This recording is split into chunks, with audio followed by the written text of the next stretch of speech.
Kami dari kelompok 4 akan mempresentasikan hasil mini riset kami yang berjudul Analisis Strategi Pembelajaran Guru IPS Terpadu di Sekolah SMP pada Kurikulum Merdeka, yakni kami mengambil studi kasusnya di SMP Negeri 1 Perbaungan. Adapun kelompok kami yang terdiri dari Saudara Donatius Simbolon, saya sendiri Riksar Pautan Sinagas sebagai moderator, dan Saudari Cindy Claudia Siotang.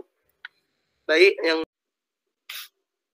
ciri-ciri yang tentunya berbeda warna dan ciri khas kurikulum menunjukkan bahwa setiap kurikulum menghadirkan sosok peserta didik yang paling pas dan dengan zamannya.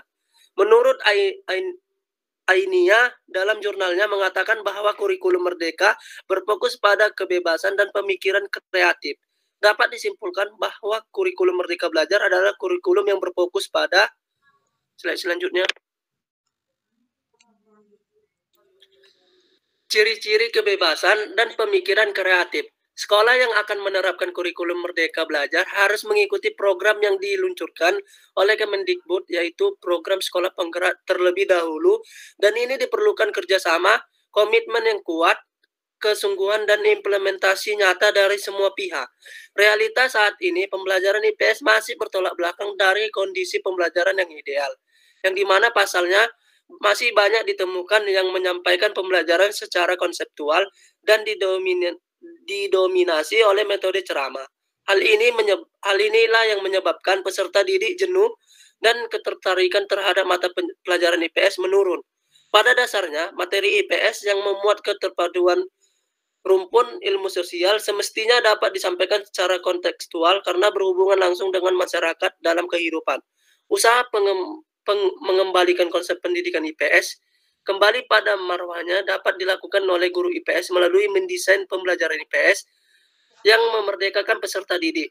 Pada proses pembelajaran peserta didik tidak hanya dituntut untuk mengikuti kemauan guru, namun guru juga harus mampu memahami potensi masing-masing peserta didik, sehingga peserta didik dapat mengikuti pembelajaran dengan senang tanpa adanya tekanan. Untuk identifikasi masalah, di sini kami mengambil berdasarkan latar belakang di atas, permasalahan yang timbul sehubungan dengan strategi pembelajaran IPS pada kurikulum Merdeka dapat diidentifikasi sebagai berikut. Yang pertama itu menentukan strategi dalam pembelajaran IPS pada kurikulum Merdeka. Yang kedua, ada metode pengajaran guru dalam pembelajaran IPS pada kurikulum Merdeka. Kurikulum Merdeka. Nah, yang ketiga, ada itu kendala guru dalam pembelajaran IPS untuk mengimplementasikan kurikulum Merdeka. Adapun pembatasan masalah, di sini berdasarkan latar belakang penelitian dan identifikasi masalah, dapat diidentifikasi bahwa hasil dari penelitian ini yaitu berupa strategi pembelajaran IPS pada kurikulum Merdeka. Dari strategi yang harus diterapkan, maka harus ada beberapa komponen strategi pembelajaran yang harus dijalankan agar tujuan dari pembelajaran dapat tercapai.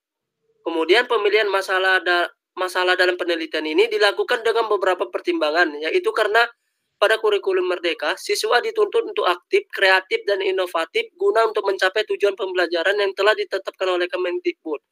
Adapun rumusan masalahnya itu berdasarkan identifikasi masalah di atas dapat diambil rumusan masalah sebagai berikut. Slide. Baik, rumusan masalahnya itu yang pertama, di sini bagaimana strategi pendidik dalam mengimplementasikan kurikulum Merdeka pada pembelajaran IPS. Yang kedua itu ada bagaimana metode pengajaran kepada siswa dirancang agar mencapai tujuan pembelajaran. Yang ketiga itu adakah kendala guru dalam pembelajaran IPS untuk mengimplementasikan kurikulum Merdeka. Nah, adapun tujuan penelitian kami yang di sini berdasarkan dari rumusan masalah di atas dapat dikemukakan bahwa tujuan dari penelitian ini adalah untuk mengetahui yang pertama itu menganalisis strategi pendidik dalam mengimplementasikan kurikulum Merdeka dalam pembelajaran IPS. Yang kedua, menganalisis metode pengajaran kepada siswa dirancang agar mencapai tujuan pembelajaran.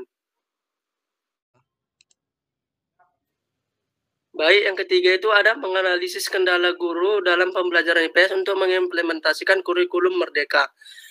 Terus ada di sini manfaat penelitian Yang kami bawakan yaitu penelitian yang baik ialah sebuah penelitian yang dapat dimanfaatkan. Maka sebelum meneliti, peneliti harus memikirkan apa manfaat yang didapat dari penelitian yang akan dilakukannya. Adapun manfaat dari penelitian ini yang pertama itu ada manfaat teoritis yang dimana dapat dijadikan bagi para penulis dan menjadi literatur yang berkaitan dengan strategi pembelajaran IPS pada kurikulum Merdeka. Kemudian peneliti dapat mengidentifikasi aspek-aspek unik yang mungkin belum dipahami secara menyeluruh dalam literatur sebelumnya. Adapun yang kedua ini manfaat praktis, yaitu bagi peneliti adalah dapat melatih kemampuan peneliti dalam penulisan karya ilmiah dan menambah pengetahuan di bidang pendidikan. Kemudian hasil penelitian ini dapat memberikan dasar yang kuat untuk pengembangan kurikulum pembelajaran selanjutnya. Baik, di sini saya akan masuk kepada bab 2 kajian pustaka. Yang pertama, strategi pembelajaran guru IPS terpadu pada kurikulum Merdeka. Ilmu pengetahuan sosial merupakan mata pelajaran yang materi kajiannya berkaitan dengan lingkungan. Oleh karena itu, salah satu strategi pembelajaran yang perlu dikedepankan adalah semakin mendekatkan peran organisasian pembelajaran IPS dengan lingkungan siswa, baik lingkungan fisik, alam, maupun lingkungan sosial. Pemanfaatan lingkungan sebagai sumber belajar mampu mengembangkan sejumlah keterampilan dalam diri siswa, antara lain kemampuan untuk mengamati, mencatat, melakukan verifikasi, merumuskan pertanyaan, merumuskan hipotesis, mengklasifikasi, menyusun deskripsi, dan membuat gambar, diagram, grafik, dan sebagainya. 3 prinsip merdeka belajar antara lain yang pertama yaitu berpusat pada murid, yang kedua proses bersifat literasi, yang ketiga cita, cara, dan cakupan belajar. Strategi pembelajaran sendiri merupakan bagian yang terbilang sangat penting dalam kegiatan pembelajaran di sekolah. Dikarenakan jika seorang guru menerapkan strategi pembelajaran yang disampaikan dengan tepat, media pembelajaran dapat dipahami oleh siswa, maka akan dapat meningkatkan keefektifan pembelajaran. Baik, selanjutnya yang kedua ada implementasi kurikulum Merdeka dalam pembelajaran IPS terpadu. Keunggulan kurikulum Merdeka yakni berfokus pada materi yang esensial dan pengembangan kompetensi siswa pada fasenya sehingga siswa dapat belajar lebih mendalam, bermakna dan menyenangkan, serta tidak terburu-buru. Kurikulum Merdeka mengusung konsep tema Merdeka Belajar yang berbeda dengan kurikulum 2013. Ini berarti memberikan kebebasan ke sekolah, guru, dan siswa untuk bebas berinovasi, belajar mandiri, dan kreatif. Pada kurikulum Merdeka, tidak ada lagi tuntutan tercapainya nilai ketuntasan minimal, tetapi menekankan belajar yang berkualitas demi terwujudnya siswa yang berkualitas, berkarakter profil pelajar Pancasila, memiliki kompetensi sebagai sumber daya manusia Indonesia siap menghadapi tantangan global.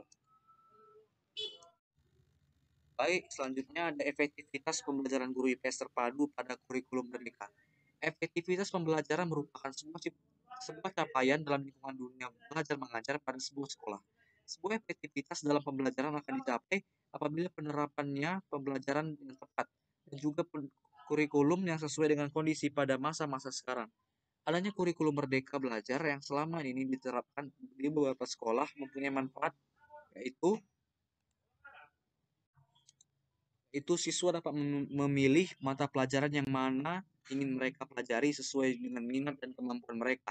Pembelajaran lebih menyenangkan karena menyesuaikan dengan kemampuan siswa pada setiap tahapannya. Efektivitas pembelajaran memiliki beberapa tujuan serta adanya faktor-faktor yang dapat dijadikan acuan. Winarno menjelaskan bahwa faktor terkait dengan adanya efektivitas dalam pembelajaran yaitu penggunaan strategi dan metode pembelajaran, merancang sebuah materi pembelajaran, serta adanya evaluasi dalam pembelajaran. Selanjutnya yang keempat ada hambatan guru IPS terpadu dalam kurikulum Merdeka. Diterapkannya pembelajaran IPS terpadu pada jenjang SMP tentu dapat menimbulkan kesulitan tersendiri, mengingat para guru IPS belum memiliki pengalaman yang cukup dalam menerapkan pendekatan terpadu sebagai akibat pemberlakuan kurikulum sebelumnya yang tidak menggunakan pendekatan terpadu. Merdeka Belajar ini dipahami juga sebagai kurikulum yang mampu mengembangkan serta meningkatkan pola berpikir guru agar lebih inovatif dalam menyelenggarakan pembelajaran yang menyenangkan.